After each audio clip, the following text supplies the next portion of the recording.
Assalamualaikum warahmatullahi wabarakatuh.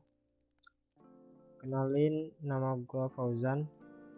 Di sini kita bakal belajar tentang mata kuliah statika. Untuk sesi ini kita bakal belajar tentang balok Gerber, dimana ini bakal jadi soal TB lorang yang nomor 4.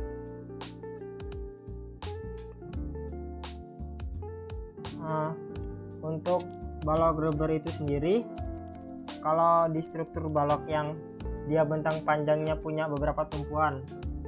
Nah, terkadang balok panjang itu dibuat dari kombinasi beberapa balok yang lebih pendek, seperti bisa dilihat di dalam gambar ini. Jadi balok panjang ini itu terdiri dari gabungan beberapa balok yang ini, dan balok yang ini. Nah, di antara itu kan dia ada balok yang ditopang nih, balok yang di tengah ini. Dia itu ditopang di atas balok yang lebih panjang. Untuk permisalannya seperti yang di ilustrasi ini. Jadi dia menopang di atas balok yang lebih panjang. Balok yang lebih panjang itu balok yang berada di tumpuan. Nah, suatu konstruksi balok penerus itu dia pasti punya peletakan lebih dari 3, dimana konstruksi tersebut itu statis tak tentu dan akan diubah menjadi statis tertentu. Kenapa harus diubah menjadi statis tertentu? Karena untuk mata kuliah statika ini kita fokusnya belajar statis tertentu. Untuk statis tak tentu kalian belum belajar. Untuk itu di sini kita bakal ngubah menjadi statis tertentu. Nah, untuk ngubahnya itu dibuatlah sendi atau sendi geser, sehingga konstruksi itu menjadi statis tertentu. Untuk jumlah sendinya sendiri atau sendi geser itu dia dirumuskan S sama dengan N-2. S ini adalah jumlah sendi gesernya, N ini adalah jumlah perletakan dikurangi 2. Seperti contoh ini, di sini kan jumlah tumpuannya ada 4, 1, 2, 3, dan 4. Nah, untuk mencari jumlah sendi gesernya, S sama dengan N-2. Jadilah S sama dengan 4-2. Jadilah sendi gesernya berjumlah 2.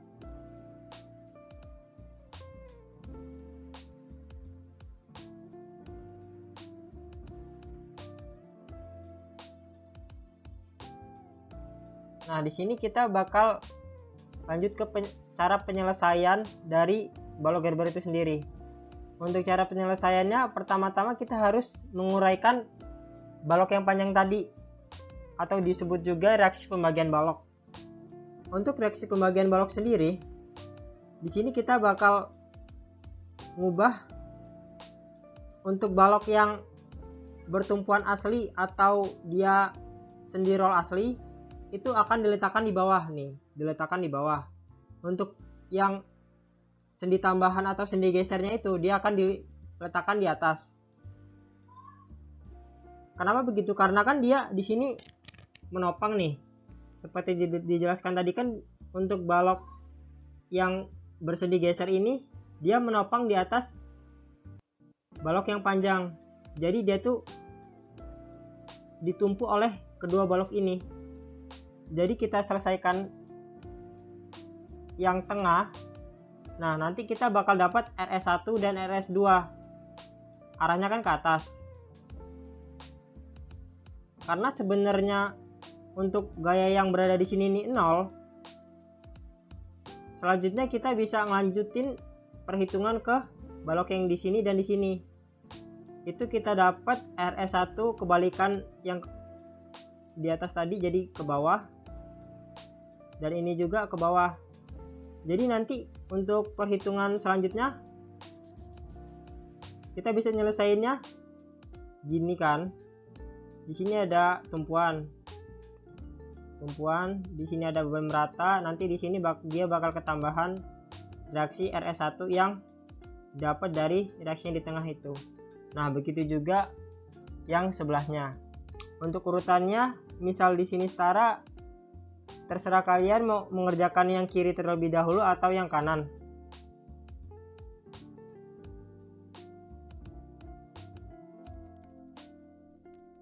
Untuk selanjutnya di sini kita bakal nyoba masuk ke soal TB itu sendiri. Untuk soal TB di sini ada 4 tipe. Tipe 1,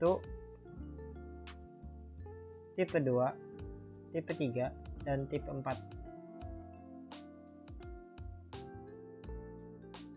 Untuk data-datanya seperti terlihat di PPT.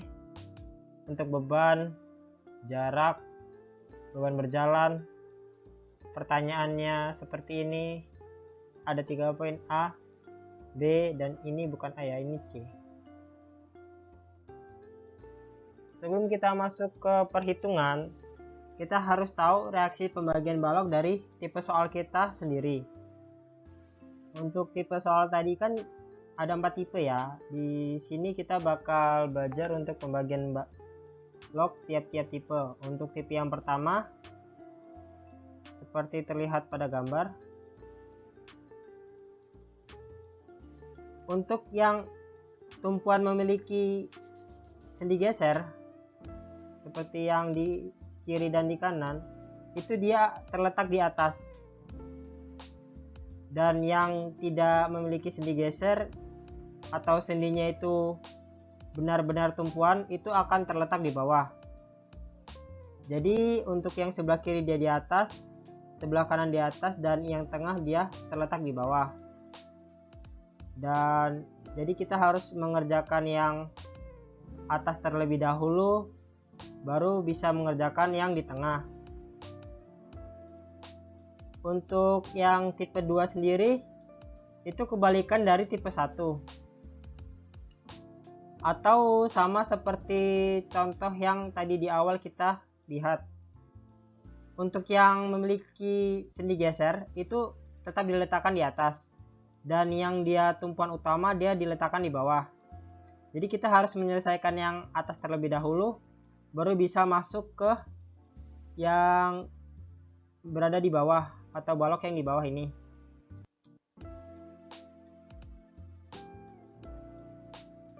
Untuk tipe selanjutnya ada tipe 3 dan tipe 4.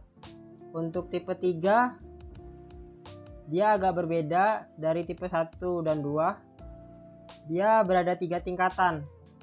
Jadi untuk yang S1 itu berada di atas, yang S2 berada di tengah, dan yang tumpuan murni atau tumpuan sebenarnya dia terletak di bawah. Jadi kita harus mengerjakan balok yang sebelah kiri terlebih dahulu.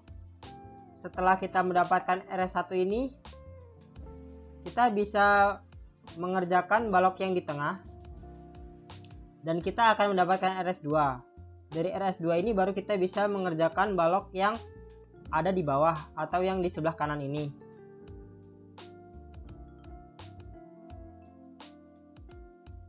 Untuk tipe 4 itu kebalikan dari tipe 3. Jadi kita harus mengerjakan yang sebelah kanan terlebih dahulu. Setelah mendapatkan RS2, kita mengerjakan yang bagian tengah, baru kita mengerjakan yang bagian kiri. Kenapa dia dibuat 3 tingkatan seperti ini, tidak yang tengah di atas, lalu kita yang kiri, lalu yang sebelah kanan di bawah? Karena kalau kita mulai mengerjakan yang tengah ini, kita kan nggak tahu nilai RS1 yang didapat ini berapa. Jadi kita di sini kan harusnya RS1, kita nggak tahu berapa. Nah itu harus tahu dulu baru kita bisa ngerjain yang 2. Maka dari itu yang sebelah kiri ini diutamakan terlebih dahulu, baru kita bisa masuk yang tengah. Intinya seperti itu. Intinya jika dia S-nya itu tidak berdempetan seperti yang ada pada sebelumnya, kita harus mengerjakannya 3 tingkatan dan seperti tangga. Jadi mulai dari kiri ke kanan atau kanan ke kiri, seperti itu. Setelah kita mengetahui reaksi pembagian balok kita, baru kita bisa masuk ke reaksi perletakan. Untuk reaksi perletakan, kita bisa mencari RS1 dan RS2. Untuk soal kali ini kita mengerjakannya seperti tipe 2. Jadi kita mengerjakan yang tengah terlebih dahulu, baru kita bisa masuk yang kiri atau yang kanan. Nah, di sini kita bisa tahu nilai RS2 dan RS1 itu dari reaksi perletakan seperti yang kita kerjakan pada nomor 1 sampai nomor 3 itu sama saja. Jadi kita mencari RS1 terlebih dahulu atau RS2 terlebih dahulu menggunakan sigma ms1 dan sigma ms2. Di sini kita dapat RS2 5 ton dan RS1 5 ton. Setelah kita dapat nilai RS1 dan RS2, kita bisa lanjut ngerjain ke bentang yang kiri atau bentang yang kanan. Nah, di sini kita nyoba ngerjain dari bentang yang kiri dulu, baru nanti bentang yang kanan. Jadi setelah kita dapat RS1 di sini, nah di sini nanti di bentang kiri itu kita bakal dapat beban di ujung balok yang sebelah kanan. Di balok kiri tapi letaknya di sebelah kanan di sini ya. Jadi nanti di sini nilainya RS1. Jadi kita ngerjainnya balok yang ini ditambah beban tambahan yang RS1 itu. Jadi kayak gini kan. Misal di sini kita ngerjain dari peletakan B. Untuk sigma MB sama dengan 0. RA dikali 8. RA itu ini sendiri ya. 8 itu jarak dari sini ke sini. Terus dikurangi 3 dikali 8,75. 3 ini Ki yang terletak di sini ya. Kita misalin Ki 1A. Ki 1A dikali 8,75. 8,75 itu jaraknya ya. Untuk kenapa positif dan negatif, seharusnya kalian udah tahu dari nomor 1 dan sampai nomor 3 itu kan udah belajar. Jadi nggak perlu gue jelasin lagi untuk kenapa positif, kenapa negatif di reaksi peletakan ini. Nah, udah dapet. Terus nanti di sini dikurangin lagi min 16 dikali 4. 16 itu ini, 4 itu jarak dari tengah-tengah Ki2A. Kita misalin ke tumpuan B. Terus ditambah lagi 4 dikali 1. 4 itu yang ini, 1 itu jarak tengah-tengah dari Ki3A ke B 1 meter ya. Terus di sini ditambah lagi 5 dikali 2. 5 ini RS1. 2 ini jarak dari RS1 ke tumpuan B. Seperti itu. Untuk sigma MA sama aja, cuma kan beda di letaknya. Terus untuk selanjutnya kita bisa ngitung yang bentang sebelah kanan. Untuk pengerjaannya sama aja kayak yang di bentang sebelah kiri tadi. Kita di sini dapat RS2 sebagai beban terpusat. Terus nanti kita kerjain yang beban meratanya seperti biasa buat dapetin nilai RC sama RD. Setelah kita dapat semua nilai reaksi atau nilai peletakannya, di sini kita harus checking atau mengecek kesesuaian gayanya. Di sini kita ada RA, ada RB, ada RC, dan ada RD. Itu untuk gaya yang vertikal. Di sini kan dijumlahin, ini RA, ini RB, ini RC, ini RD. Nah, itu harus sesuai atau sama dengan beban merata yang ada di sini. Kalau kalian bertanya kenapa di sini RS1 dan RS2-nya nggak masuk ke checking, karena kan di sini untuk RS1 itu dia saling mengenolkan. Di sini ada gaya ke atas dan di sini ada gaya ke bawah, dan besaran nilai ini kan sama-sama 5 ton, hanya saja berbeda arahnya. Jadi ini otomatis 0 dan yang di sini juga otomatis 0. Jadi yang perlu kita hitung itu hanya RA, RB, RC dan RD terhadap beban merata yang di atas. Nah, untuk balok Gerber ini checkingnya hanya ada checking vertikal, tidak ada checking horizontal. Karena balok Gerber itu tidak bisa menahan beban horizontal. Jadi untuk peletakan kali ini hanya ada checking vertikal.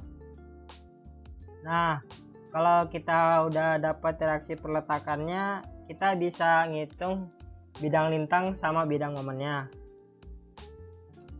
Untuk hitungan bidang lintang dan momen ini sama aja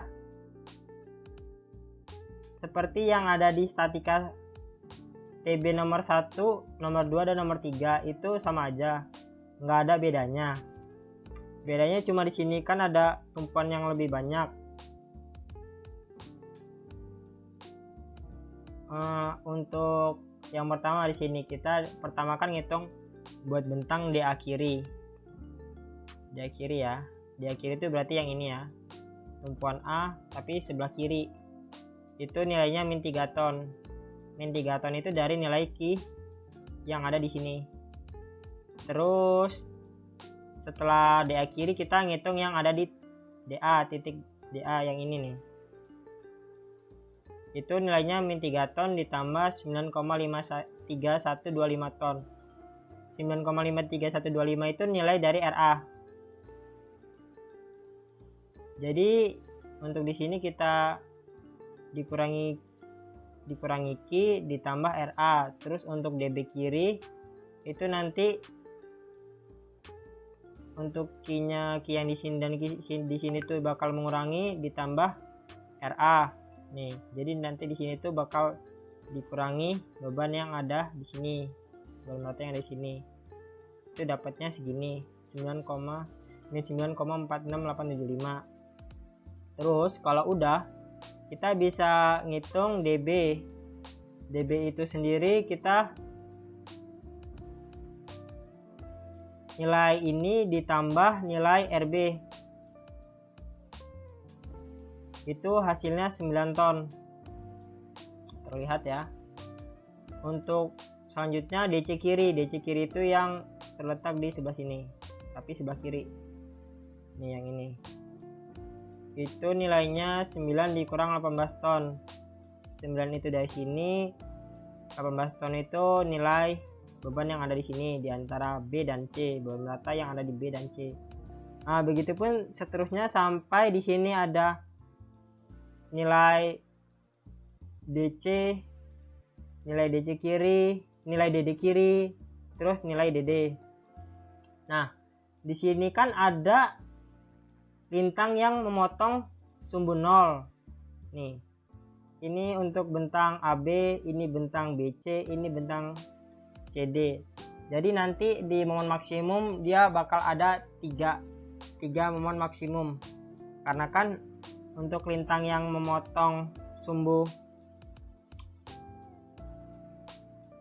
horizontal atau memotong sumbu 0 itu ada 3 di 3 titik. Jadi nanti di sini bakal ada MMAX 1, momen maksimum 2, momen maksimum 3 yang ditandai X1 untuk jarak momen maksimum 1, X2 untuk jarak momen maksimum 2, dan X3 untuk jarak momen maksimum 3. Oh iya, kenapa tadi kok nggak ada nilai bidang normalnya? Jadi kan kalau bidang normal itu akibat gaya yang horizontal.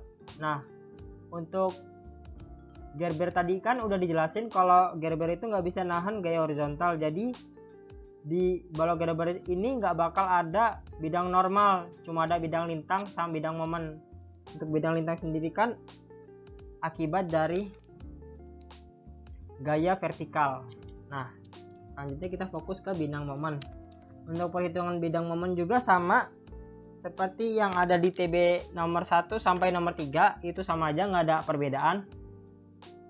Yang membedakan di sini kan cuma jumlah tumpuannya, jadi untuk nilai momen maksimumnya bakal lebih banyak.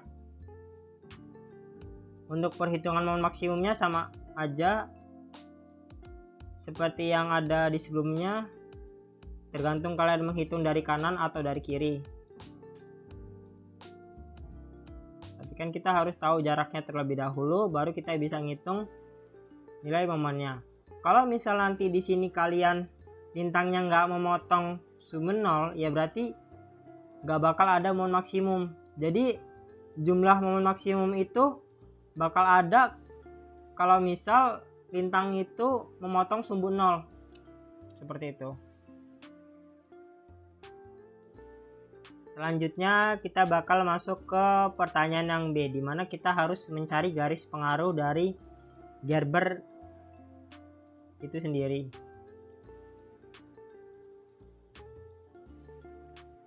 Nah, untuk perhitungan garis pengaruh ini itu sama aja kayak yang ada di nomor 1 sama nomor 2. Cuma yang ngebedain di sini kan tadi untuk reaksi pembagian balok tipe 2 ini kan balok kiri ada di bawah, balok tengah ada di atas, dan balok kanan ada di bawah.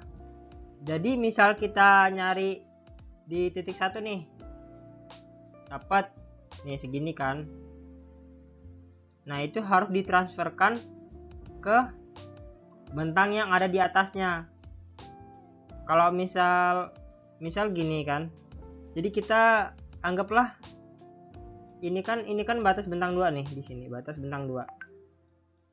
Jadi pertama kita ngitung GP kayak biasa ya, GPD1. Jadi kan kita ngitung di sini, tarik garis ke sini, tarik garis ke sini, sini ke sini 1, sini ke sini 1. Nah, udah itu kan di sini kan, kalau di sini kan ada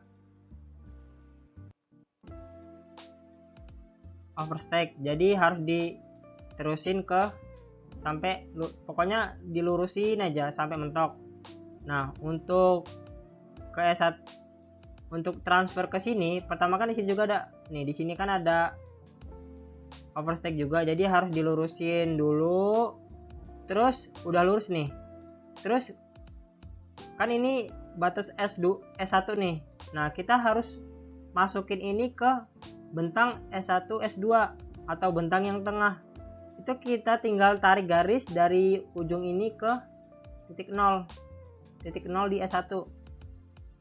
Untuk momennya juga sama aja, jadi kan kita ngitung nih dari sini ke sini, tarik, dari sini ke sini, tarik.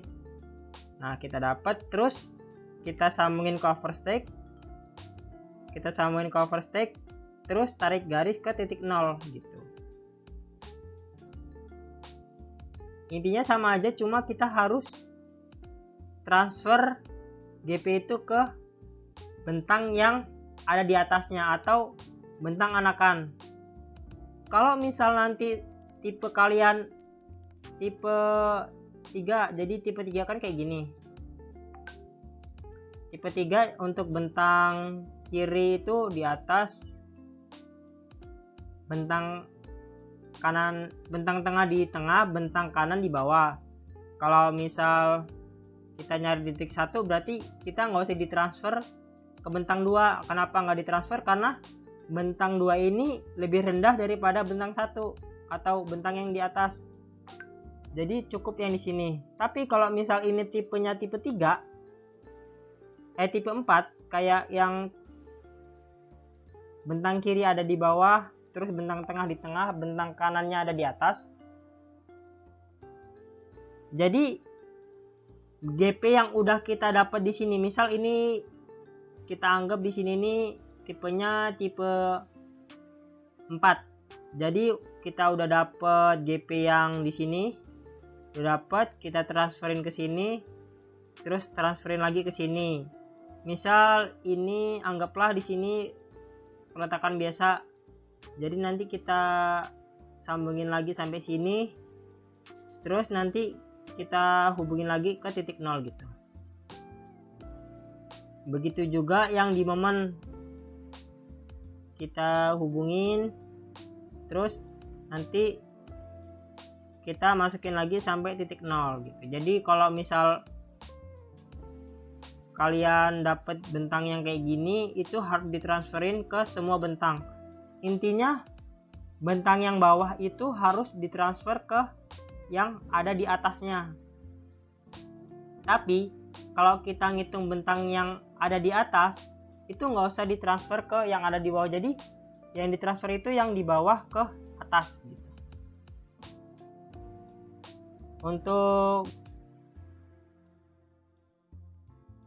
GP.2 itu kan ada di, nah dia ada di bentang kiri atau bentang yang di bawah, tapi di overstack-nya. Jadi kita nyari GP yang ada di overstack ini, terus kita hubungin lagi ke titik 0. Begitu juga yang momen, kita cari GP yang ada di overstack ini, terus kita hubungin ke titik 0 gitu. Untuk titik 3,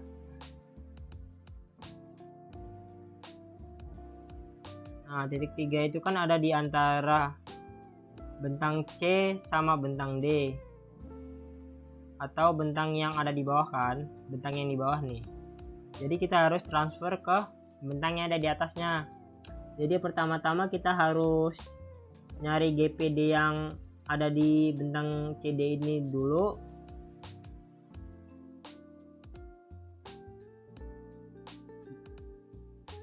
Kita harus nyari bentang yang di CD ini dulu kan. Di sini satu, ini satu, tarik garis, titik 3-nya potong, hubungin. Nah kita dapat ini sama ini, terus kita sambungin ke overstack-nya, tarik garis lurus, terus hubungin lagi ke titik 0 yang ada di ujung dari bentang S-nya ini. Gitu juga kayak yang di GP momennya, kita cari dulu GP momen ini, tarik garis, ditarik garis. Nah kita dapat GP momennya, ada di bentang CD, kita sambungin ke overstack-nya, tarik garis lurus, terus kita transfer ke bentang yang ada di tengah, tarik lagi garis lurus sampai ke S1. Terus kalau kita udah dapat nilai GP dari tiap-tiap titik, kita bisa ngitung momen sama lintang ekstrimnya. Pertama-tama kita ngitung lintang ekstrim yang ada di titik 1. Untuk kondisinya kita di sini ada 6 kondisi. Pertama kita buat nyari lintang ekstrim minimum sama ekstrim maksimum. Jadi untuk tengah-tengah atau pusat dari kondisinya itu sendiri kita ambil dari negatif yang tertinggi sama positif yang tertinggi, atau yang kira-kira bakal jadi lintang ekstrim minimum sama lintang ekstrim maksimum. Terus di sini ada 3 kondisi 1, kondisi 2, kondisi 3. Nah, itu berjalan kan. Sama aja kayak yang ada di nomor 1 sama nomor 2. Cuma bedanya di sini bentangnya agak lebih besar, jadi kita harus ngitung kemungkinan bisa lebih banyak. Nah, di sini kita bisa buat ngitung nilai lintang minimum. Terus untuk kondisi 4, 5, 6 ini sebenarnya untuk lintang negatif, tapi di sini kita coba hitung ya. Untuk kondisi 1 di sini cuma ada P2 sama P3. Karena P2-nya 0 berarti P2 nggak perlu dihitung. Kita langsung hitung P3 dikali Y aksen positif gitu.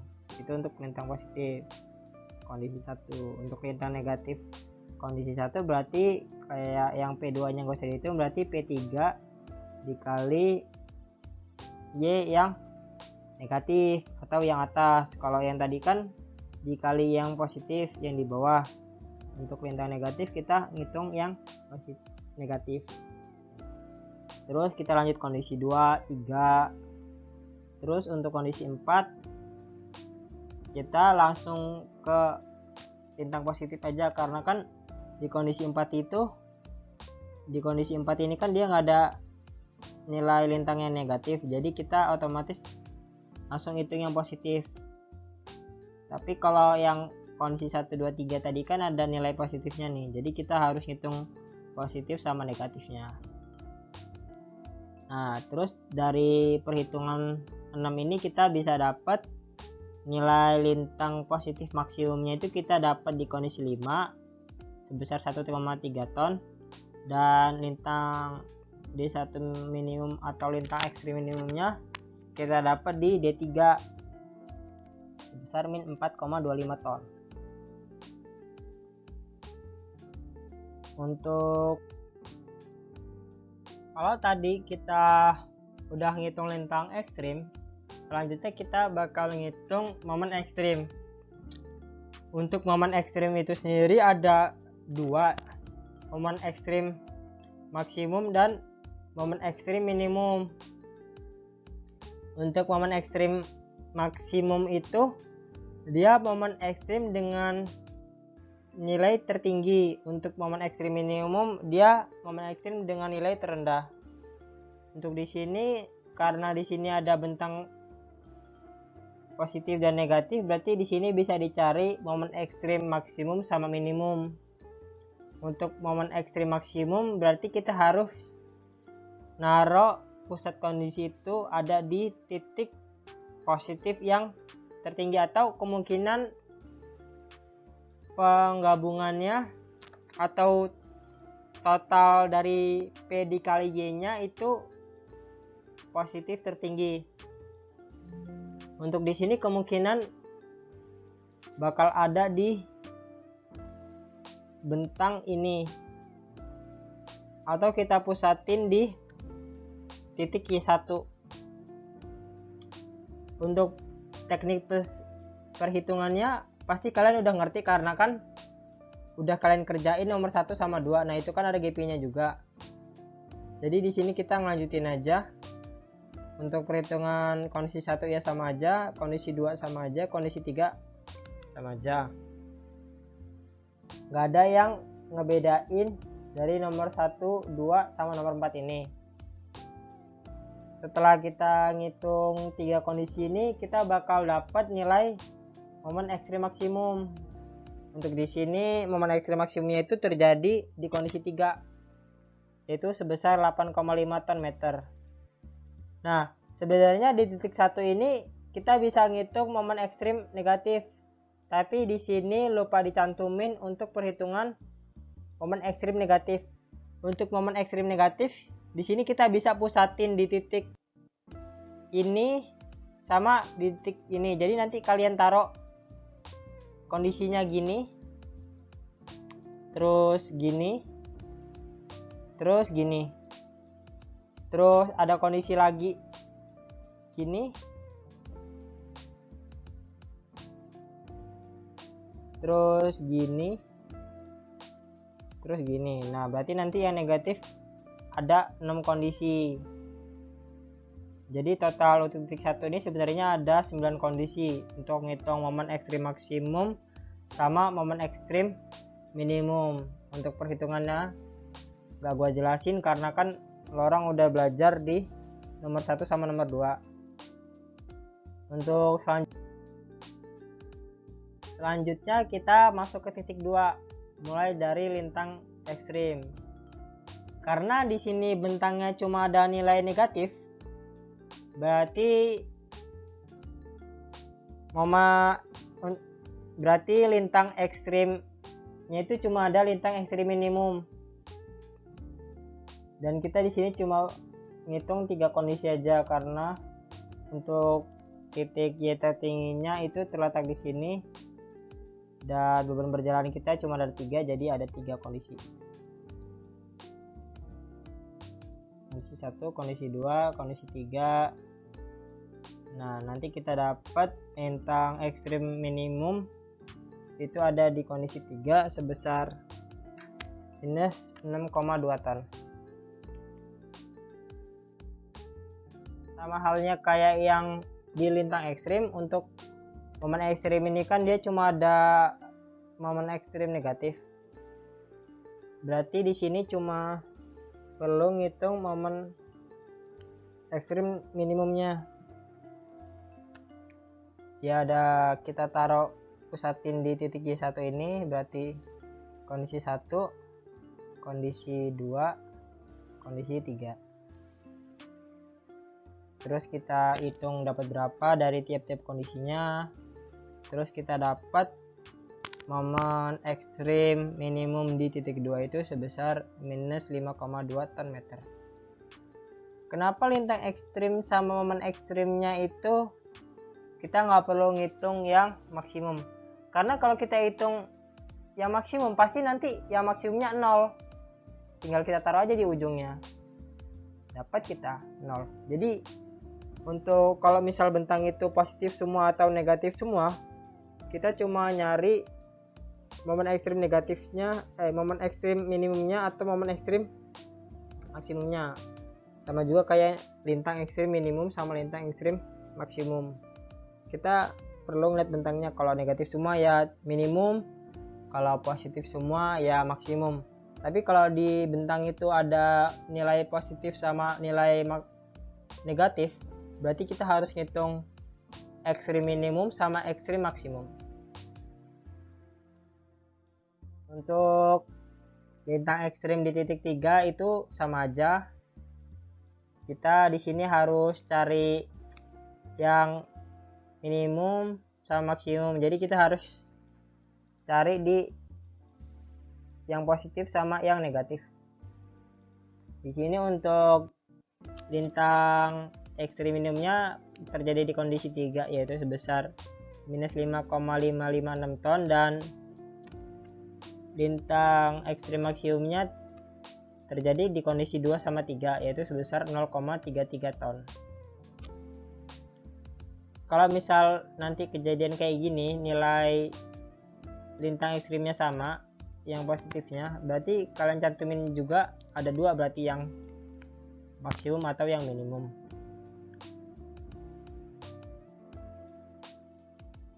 Untuk selanjutnya momen ekstrim. Nah, di sini ada yang negatif sama yang positif. Otomatis kita harus nyari yang momen ekstrim maksimum sama momen ekstrim minimum. Untuk yang momen ekstrim maksimum kita pusatin di titik Y positif terbesar. Untuk momen ekstrim minimum kita pusatin Y negatif terbesar. Jadi nanti bakal ada 3 kondisi yang bakal dipakai buat cari momen ekstrim minimum, dan 3 kondisi yang bakal dipakai buat momen ekstrim maksimum.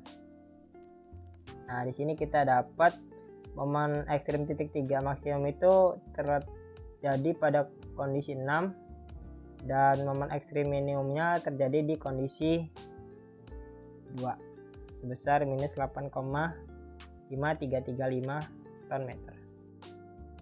Jadi kalau kita udah selesai ngitung momen ekstrim, lintang ekstrim, kita harus buat tabel kesimpulan biar kita bisa lebih jelas titik-titik ini nih, ada nggak sih lintang maksimum, ada nggak sih lintang minimum, nah besarannya itu berapa. Jadi nanti dari semua itu kita rekap di sini lintang maksimum, lintang minimum, momen maksimum, momen minimum. Terus kalau misal nggak ada nilainya nih, kayak tadi di titik 1, di titik 2 sama di titik 2 itu kan nggak ada nilainya. Buat yang maksimum berarti nanti kita strip aja. Tapi kalau ada nilainya kita tulis berapa nilainya gitu, sesuai yang kita dapat tadi. Setelah kita ngebuat tabel kesimpulan tadi, itu artinya TB kita udah selesai untuk nomor 4. Nah, di sini gua ngucapin maaf kalau misal penjelasan gua tadi kurang jelas, dan gua ucapin terima kasih buat lorang yang udah nonton video pembelajaran ini. Semangat buat lorang ngerjain TB-nya, dan semoga lorang ACC jilid semuanya. Gua akhiri. Wassalamualaikum warahmatullahi wabarakatuh.